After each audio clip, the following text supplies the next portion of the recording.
Waste no more time arguing what a good man should be. Be one. Think of the life you have lived until now as over, and, as a dead man, see what's left as a bonus and live it according to nature. Love the hand that fate deals you and play it as your own, for what could be more fitting? It never ceases to amaze me we all love ourselves more than other people, but care more about their opinion than our own. In your actions, don't procrastinate. In your conversations, don't confuse. In your thoughts, don't wander. In your soul, don't be passive or aggressive. In your life, don't be all about business. If it is not right, do not do it. If it is not true, do not say it. The best revenge is not to be like your enemy. It's time you realize that you have something in you more powerful and miraculous than the things that affect you and make you dance like a puppet. External things are not the problem.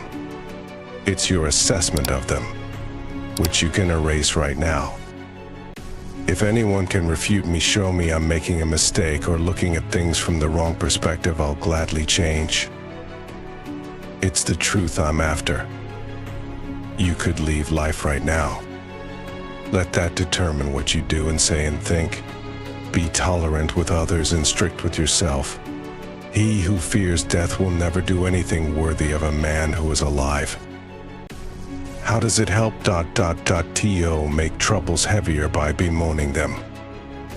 No person has the power to have everything they want, but it is in their power not to want what they don't have, and to cheerfully put to good use what they do have. We are more often frightened and hurt, and we suffer more in imagination than in reality. This is our big mistake, to think we look forward to death. Most of death is already gone. Whatever time has passed is owned by death. Life is very short and anxious for those who forget the past, neglect the present, and fear the future. I judge you unfortunate because you have never lived through misfortune. You have passed through life without an opponent. No one can ever know what you are capable of, not even you. Don't seek for everything to happen as you wish it would, but rather wish that everything happens as it actually will. Then your life will flow well. First say to yourself what you would be, and then do what you have to do. Curb your desire. Don't set your heart on so many things, and you will get what you need. That's why the philosophers warn us not to be satisfied with mere learning, but to add practice and then training. For as time passes, we forget what we learned and end up doing the opposite, and hold opinions the opposite of what we should. Don't explain your philosophy. Embody it.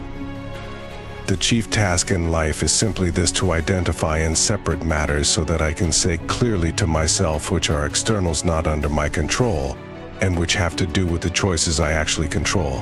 Where then do I look for good and evil? Not to uncontrollable externals, but within myself to the choices that are my own. If anyone tells you that a certain person speaks ill of you, do not make excuses about what is said of you, but answer, "He was ignorant of my other faults, else he would have not mentioned these alone." I begin to speak only when I'm certain what I'll say isn't better left unsaid. What man actually needs is not a tensionless state, but rather the striving and struggling for some goal worthy of him. When we are no longer able to change a situation, we are challenged to change ourselves.